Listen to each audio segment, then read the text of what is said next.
Olá, muito boa tarde. Este dia que habitualmente reservamos para olhar a proposta bíblica da liturgia para o próximo domingo coincide também com a visita do Papa a Moçambique, que termina hoje. Por isso temos entre nós quem está muito à vontade com o tema da atividade missionária, o Frei José Nunes, professor da Faculdade de Teologia da Universidade Católica Portuguesa, e também o Padre Nélio Luciano, missionário deoniano. Boa tarde, obrigado por estarem entre nós. Padre Nélio, começava por si. O Papa termina hoje a sua visita a Moçambique, é uma segunda viagem a um país africano. Ele falava da reconciliação numa mensagem que divulgou antes de empreender esta viagem. Realmente é importante a reconciliação naquele país africano. Sim, muito boa tarde. O Papa, certamente nesta visita, vai dar uma grande ênfase à necessidade da reconciliação. E para poder ajudar a essa realidade, escolhe como leituras para a celebração da Eucaristia precisamente a carta aos Colossenses, que fala nesse perdão, nesse deixar-se cativar pelo perdão de Deus e o perdão dos irmãos. Diz mesmo, inclusive, não há a possibilidade de avançarmos sem a reconciliação. É fundamental pedir sempre o perdão e aceitar o perdão, que é algo que é um desafio para os dias de hoje. Ele dizia que a reconciliação é a única esperança para uma paz firme.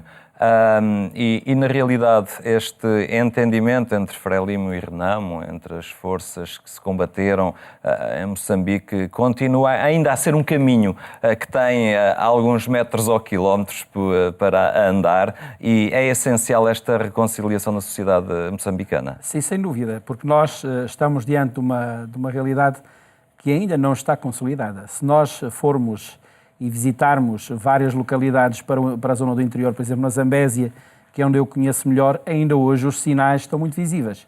Por exemplo, em 2018, no ano passado, havia gente a fugir ainda para o Malawi por causa destes conflitos, que de um lado as vinganças e do outro as vinganças, e não se resolve coisa nenhuma. Ou se decide mesmo a paz é para durar, e aí param todos estes conflitos e estas pequenas guerras entre eles, ou então nada é feito.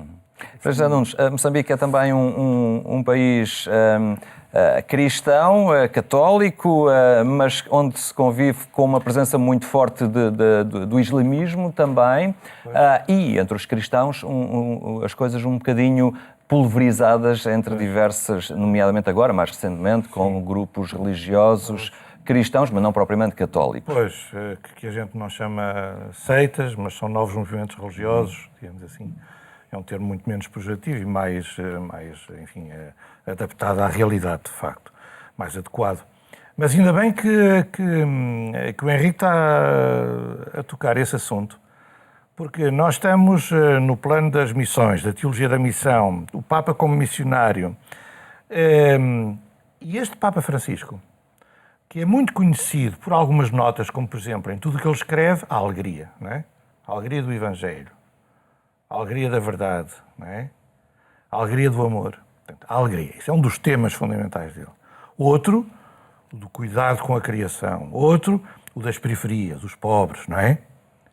Mas há um tema, há uma realidade do seu ministério de Papa que não é tão falada e que tem muito a ver com uma das notas da teologia da missão, que é justamente esta do diálogo interreligioso. E em Moçambique, certamente que ele fez parte do programa da visita, um encontro interreligioso. A juventude. Exato, com a presença dos jovens. E lá está, é uma coisa que não tem sido tão falada como isso. Mas, por exemplo, o encontro que o Papa desenvolveu em Marrocos, daqui há um ano e tal, coisa extraordinária. O encontro que ele desenvolveu este ano com o grande imã sunita em Abu Dhabi, uma coisa que quase ninguém fala, desconhecida, é uma coisa decisiva para a história da humanidade. O acordo, a declaração conjunta em prol da fraternidade que foi feita entre cristãos e muçulmanos. Em África, por exemplo, em 2015, o Papa foi à República Centro-Africana. E na capital, Bangui, quis ir sem segurança especial, e a coisa era tremenda, a situação era tremenda, e ele quis ir ao bairro muçulmano, à grande mesquita, e fez lá uma pregação, digamos assim, a pedir a fraternidade, dizendo que cristãos e muçulmanos são irmãos. Uma coisa extraordinária. E lá está. Este aspecto do diálogo interreligioso, que é uma das notas principais da teologia da missão hoje, não é? Outra também, o trabalho social, como o padre estava a dizer, ou o respeito pelas culturas, enfim. É uma nota decisiva deste pontificado do Papa Francisco. E talvez uma das menos faladas, mas das mais importantes, sem dúvida nenhuma. Padre Nélio, o facto desta visita ocorrer na proximidade de um ato eleitoral, isto pode ser utilizado pelo partido no poder para uma certa, digamos, valorização do papel das autoridades ligadas à Frelimo? Eu quero crer que essa realidade está a acontecer. Não há como dizer não é possível. É possível e certamente está a acontecer. Mas também, simultaneamente, está a acontecer outra coisa muito importante, que é ajudar a Renamo a ser um partido que sabe ser oposição quando tem que ser oposição e que sabe ser governo quando tem que ser governo. O poder decisivo ali está na capacidade de dizer às várias províncias: olha, vocês ganharam as eleições, então têm a possibilidade de governar, que é algo que não tem acontecido e que é uma reivindicação antiga, quer da Renamo, quer do partido mais recente, o MDM. Portanto, todos estes movimentos, todas estas pressões para que haja uma descentralização do governo central é algo imprescindível para o melhoramento da convivência. E isso será muito mais útil, e certamente o Papa, na sua palavra, há de incentivar esta vivência e esta convivência. Tem-o feito em todos os lugares, também aqui neste lugar em Moçambique há de fazer, seguramente no seu dia-a-dia. E esta mensagem é ainda mais poderosa porque a prática do dia-a-dia em Moçambique já é este diálogo interreligioso. Não é uma coisa para se fazer, é uma coisa que já se vive, que é algo que já acontece. E isso nós vivemos num tempo em que é possível trabalhar juntos em prol do bem de todos. E eu dou, por exemplo, o testemunho que já há 20 anos, quando fui professor naquelas terras, nós já tínhamos alunos católicos, protestantes e muçulmanos na mesma sala de aulas e nunca havia aquele problema de é católico, não é católico. Nós tínhamos as cruzes nas nossas salas de aula e nunca foi um conflito para ninguém, nunca ninguém se sentia ofendido por isso. Portanto, toda esta linguagem que tem havido nestes últimos tempos de diálogo interreligioso, do respeito pelo outro, é uma prática que Moçambique tem e que faz de uma forma maravilhosa. Já não se vai cruzar com o Papa, vai para lá em outubro, vai partir em outubro. Só no final, sim. Só no final de outubro. E a missão, para onde vai? A missão para onde vou é no Gurue, no centro da Zambésia e também o centro do país, centro-norte, que é a primeira província a norte de Moçambique, depois de Sofala, a cidade da Beira. E a ideia é trabalhar na área da educação e misturar a educação do ponto de vista da formação obrigatória, o ensino obrigatório, com o ensino profissional. Aquilo que me foi pedido e no convite que eu aceitei para ir trabalhar é sobretudo, fortalecer o ensino obrigatório para depois chegarmos à idade do ensino profissional, termos uma qualidade superior. O grande drama é precisamente a falta de qualidade nos alunos que chegam aos anos superiores, quer na escola profissional, quer na própria universidade. Universidades há muitas. Agora, escolas primárias e de ensino obrigatório até o 9º ano, com qualidade, aí é que já não há assim tantas quanto isso. Eu gostava de dizer só uma coisa, força. Complementar muito do que foi aqui dito, em termos da importância da visita deste Papa, não é, a Moçambique, mas da importância do papel da Igreja, em geral, na mediação do conflito de Moçambique. Algumas pessoas esqueceram-se e outras nunca souberam que quem realmente conseguiu os primeiros acordos entre a Frelimo e a Renamo, já há umas dezenas de anos, foram cristãos. Foi a comunidade de Santo Isídio, uma comunidade de leigos cristãos, italiana, mas que tem algumas representações aí pelo mundo. Aqui em Portugal, eu que há tempos conheci uma meia dúzia de pessoas. Eles é que mediaram a primeira reconciliação. O acordo de paz. O acordo de paz. Que é extraordinário, quer dizer, e é aí que a gente vê que a Igreja pode mesmo ser sal da terra e luz do mundo. A Igreja tem muitas sombras, não é? E todos estamos a ver isso, mas a Igreja também, muitas vezes, é sal da terra e luz do mundo. Frei José Nunes referia este papel desempenhado pela Igreja, ao fim e ao cabo é o que se pede aos discípulos, não é? De Cristo, este ser fiel a um Evangelho, de alguma forma passa por aí a proposta também deste 23º domingo do tempo comum, que nos apresenta as condições, os desafios que se colocam àquele que quer seguir Cristo. Sim, esse é claramente um dos temas desta liturgia, deste domingo e deste Evangelho.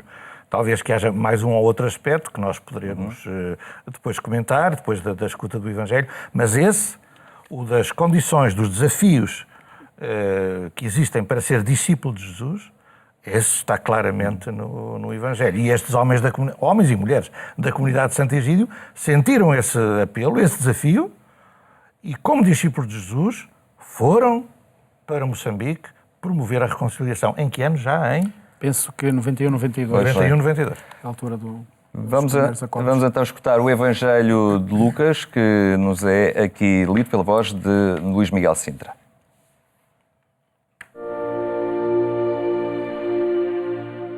Naquele tempo seguia Jesus uma grande multidão. Jesus voltou-se e disse-lhes: Se alguém vem ter comigo e não me preferir ao pai, à mãe, à esposa, aos filhos, aos irmãos, às irmãs e até à própria vida, não pode ser meu discípulo. Quem não toma a sua cruz para me seguir, não pode ser meu discípulo. Quem de vós, desejando construir uma torre, não se senta primeiro a calcular a despesa para ver se tem com que terminá-la? Não sucede que depois de assentar os alicerces, se mostre incapaz de a concluir, e todos os que olharem comecem a fazer troça, dizendo: esse homem começou a edificar, mas não foi capaz de concluir. E qual é o rei que parte para a guerra contra outro rei e não se senta primeiro a considerar se é capaz de se opor com 10.000 soldados àquele que vem contra ele com 20.000? Aliás, enquanto o outro ainda está longe, manda-lhe uma delegação a pedir as condições de paz. Quem dentre vós não renunciar a todos os seus bens, não pode ser meu discípulo.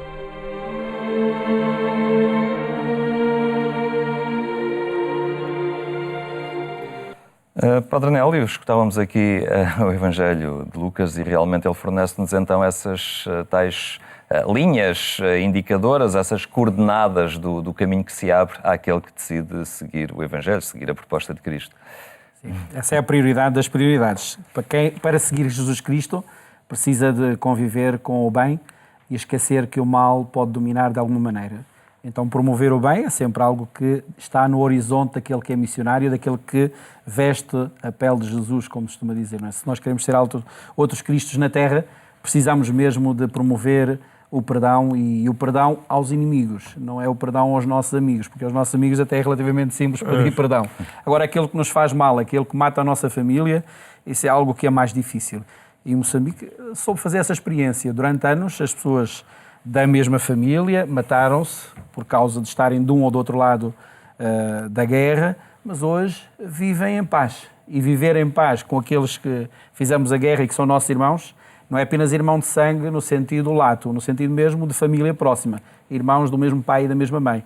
Por isso esta palavra de Deus é um desafio, um caminho fantástico para quem quer seguir Jesus e para quem quer dizer, olha, eu estou contigo e é contigo que eu quero caminhar o resto dos meus dias e da minha vida. E esta radicalidade que nos pede o Evangelho, de ir sem esperar nada em troca, de ir sem levar família, de ir sem outro pretexto, é um desafio que nós temos pela frente. Ao fim e ao cabo, é uma tarefa que não é nada fácil, Frei José Nunes. Pois, é preciso fazer contas, pensar muito. O Evangelho fala-nos das coisas assim. Exatamente. Porque isto são opções existenciais muito complicadas. A Panela estava a dizer. Às vezes é preciso romper com costumes, com mentalidades, com pessoas amigas e até familiares para fazer a reconciliação. Isto que se diz aqui, às vezes é preciso deixar pai e mãe, em nome de construir realmente uma fraternidade universal, uma família universal, e não apenas a família de sangue. Quantas pessoas, para ser cristãs, para ser discípulos de Jesus, não tiveram que renunciar a ideias, sei lá, de poligamia, a costumes de alcoolismo, ou de, enfim, Falta de respeito pela mulher. falta de por exemplo. respeito pela mulher, ou práticas de adivinhação, ou feitiçarias. Quer dizer, ser discípulo de Jesus não é fácil. E aqui em Portugal, em que a cultura é um pouco diferente, digamos assim, das culturas africanas, de Moçambique em concreto, mas nós podemos parecer, aqui para ser cristão, para ser discípulo de Jesus, também não é preciso fazer opções radicais. Num tempo, numa cultura em que a maior parte das pessoas não liga muito à Igreja, não é propriamente muito coerente com alguma fé que tenha tido ou o batismo que recebeu. Quer dizer, voltar a fazer uma opção de ser discípulo de Cristo é obrigar decisões, contar espingardas, como aqui se diz, não é? Ver se tem soldados. Quer dizer, são opções existenciais muito, muito fortes, não é? E é por isso que há aqui um outro aspecto que eu acho que está ligado a este no Evangelho. Isto até parece que para ser discípulo de Jesus isto não é para qualquer um. O texto começava por dizer que uma grande multidão seguia Jesus. E Jesus não se fiou nas multidões. O povo também diz. Quando há muita abundância, o pobre desconfia. Quer dizer, então, grandes multidões. E Jesus, em vez de ficar absolutamente entusiasmado com tudo isso, começa a chamar a atenção. Isto para ser discípulo, isto não é para todos. Isto, era bom que fosse, mas isto há muitas exigências, não é? Havia um bispo muito importante do Brasil, já desde há décadas, o Dom Helder Câmara, que falava muito que os cristãos, se calhar o cristianismo haveria de deixar novamente de ser de massas e passaria a ser uma realidade de minorias abraâmicas. Era a expressão que ele usava. Bem, ser cristão é tão importante e às vezes tão difícil que se calhar também nem todas as multidões... portanto, há mesmo exigências, mas ao mesmo tempo Deus dá forças para... A primeira leitura, de alguma forma, retirada do livro da sabedoria, também nos mostra que é muito exigente este desafio que temos, daquele que se decide pôr pés ao caminho, mas também passa por aqui a via da felicidade, Padre Nélio, não é? É aqui que se encontra a verdadeira felicidade. A felicidade encontra-se precisamente nesta capacidade de não ficar agarrado às coisas mesquinhas, aquelas que damos muita importância, sei lá, damos muita importância aos nossos animais que temos em casa e depois torna-se difícil de se despegar deles. Como ontem conversava com uma pessoa que está a pensar na possibilidade de fazer uma experiência missionária e disse, agora como é que vai ser com os meus gatos? Os gatos são muito importantes. Porquê? Porque toda a vida conviveu com eles e de repente, agora vou para fora e tenho que deixar os meus gatos. Outros dizem, tenho os meus filhos, tenho os meus netos, não é? No nosso caso, temos a nossa família e gosto imenso da minha família, sempre souberam da minha vontade, da missão, mas quando nós começamos a compreender melhor esta questão de não se deixar levar pelas coisas que nos podemos apropriar delas, não é? Aliás, nestes dias, quando disse na comunidade em Carnaxide que ia para a missão, disseram-me logo, padre, eu vou falar com o Sr. Bispo, não vai acontecer o senhor ir mesmo. Disse, mas isto é uma vontade de ir, não é uma coisa sonhada por alguém de fora e que me diz, olha, vem e tens que ir. Não é? É um tem que ir, mas um tem que ir, sim, eu quero. Sim, a opção pessoal é essencial. Essa decisão pessoal tem que existir, não pode ser de outro modo, não é? E essa é a nossa sabedoria também de responder ao desafio de Jesus. Eu gostava de colocar uma outra questão aqui, que nós estamos debaixo de fogo, literalmente debaixo de fogo, no Sínodo do Brasil, e que tem a ver com Moçambique também, que é a questão das queimadas. Eu, o ano passado, em setembro, estive lá, e nós vemos todo o território queimado. O desafio passa por mudar a mentalidade para trazer de novo a dimensão do verde, da natureza, da proteção da natureza. Portanto, este cuidado é fundamental. Sim, esta leitura fala muito da ecologia, não é? Claro. Quer dizer, a segunda leitura, porque o tempo também não nos permite avançar um bocadinho, apresenta-nos aqui talvez um ingrediente que pode facilitar ou vencer todas estas dificuldades, não é? Que é o amor. Essa é a chave, não é? A força, a energia, digamos, o combustível que permite fazer estas opções, esta de vida, deixar determinadas realidades para seguir este caminho. E o amor que lá está, que é exigente. E neste caso concreto desta leitura, O amor vai levar a superar a realidade da escravatura. O amor vai levar a considerarmos todos como irmãos e irmãs. E não há uns que são exploradores e outros explorados, e uns senhores e outros escravos. Nós somos todos iguais. Somos todos família. Paulo pede a Filémon para não tratar mais Onésimo como um escravo, mas como um irmão.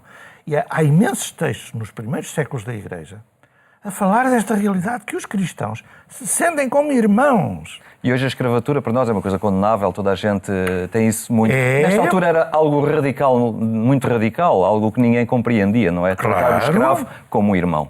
Exatamente, era mais natural que houvesse, digamos, era mais culturalmente aceitável essa realidade. Portanto, isto é uma revolução, não é? Quer dizer, o que Paulo pede, não é? E os cristãos dos primeiros séculos.